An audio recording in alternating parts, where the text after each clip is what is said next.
안녕하세요. 이번 주 시시한 순간은 오랜만에 야티의 목소리로 녹음해 봅니다. 오늘은 정호승 시인의 시 당고개를 낭송할게요. 당고개. 밤 12시. 열차는 더 이상 가지 않는다. 인수봉에 보름달은 떠 있는데 당고개역에 내린 중년의 맹인. 흰 지팡이를 꺾고 벽에 기대 앉아 동전을 헤아린다. 열차도 집에 가서 잠을 자야 하는데 밤은 불빛조차 한 점 허락하지 않는데 인수봉에 떠오른 보름달을 헤아린다. 오늘 하루도 잘 사는 것보다 잘 죽는 것이 더 어려워. 마누라도 없는 동전만한 산에 톡톡 지팡이로 보름달을 치며 길을 떠난다. 열차를 끌고 단란주점 지나 당고갯길을 혼자 오른다. 지금은 산 너머 대규모 신도시가 생겨서 거기까지 전철이 연장된 줄 알지만 오랫동안 지하철 4호선의 마지막 역은 당고개역이었습니다. 거기 가보신 분 있을까요? 저는 당고개역 인근에서 청소년 시절을 보냈습니다.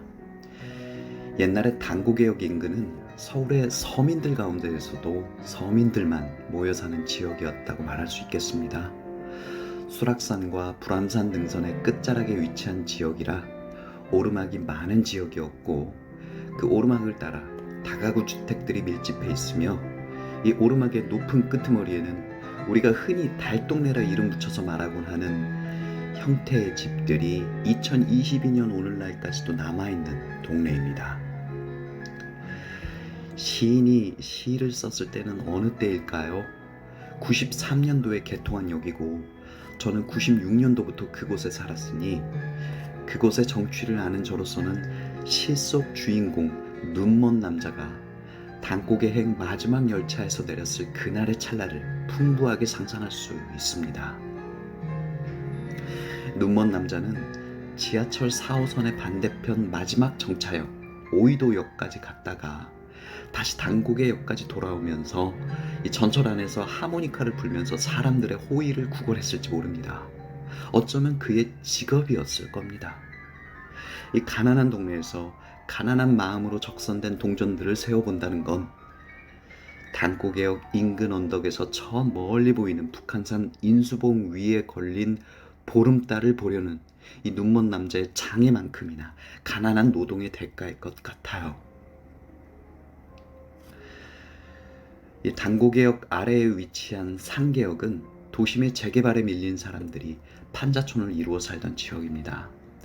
올림픽을 앞두고 무자비하게 철거당한 적이 있고 당시의 폭압을 영상으로 찍은 다큐멘터리 영화도 있어요. 이 철거당한 판자촌에 살았던 사람들은 누구였고 그들은 다시 어디로 갔을까요? 그때 그들을 쫓아내고 상계역이 들어섰고 당고개역하고는 다르게 이 주공아파트와 민간기업의 아파트들이 세워졌습니다. 도로도 넓어지고 학교들도 들어왔죠.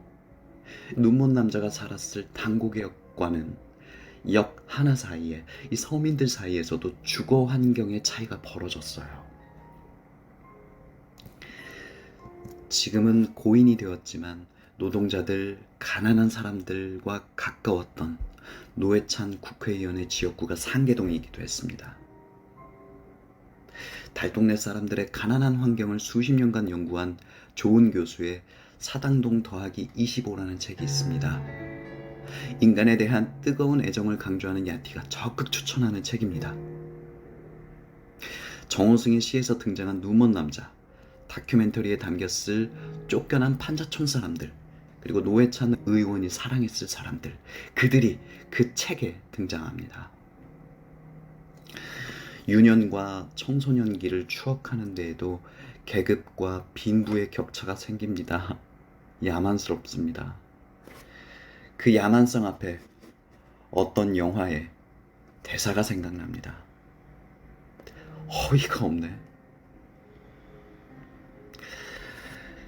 단고개역 역사 1층에는 큰 규모의 서점이 있었습니다. 제 인생을 바꾼 책 무라카미 하루키의 소설 상실의 시대는 거기서 처음 구매하고 읽게 되었죠. 이래저래 단고개역은 지금의 저를 만드는 데에 영향을 준 공간인 것 같습니다. 제가 가진 가난한 사람들에 대한 애정과 가난함의 구조적인 문제와 현상을 포착하거나 가난함을 만들어내는 자본주의의 폭압성에 대한 날카로운 양심 같은 것들이 정호승 시인의 시를 읽으면서 이해가 되었습니다. 잊고 살았었는데 저는 단고개역에서 살아봤군요. 제가 잊고 사는 동안 눈먼 남자는 어디로 갔을까요? 노회찬 의원이 사랑한 사람들은 어디로 갔을까요? 다큐멘터리에 담겨진 쫓겨난 사람들은 어디로 갔을까요? 좋은 교수가 연구한 판자촌 사람들은 어디로 갔을까요?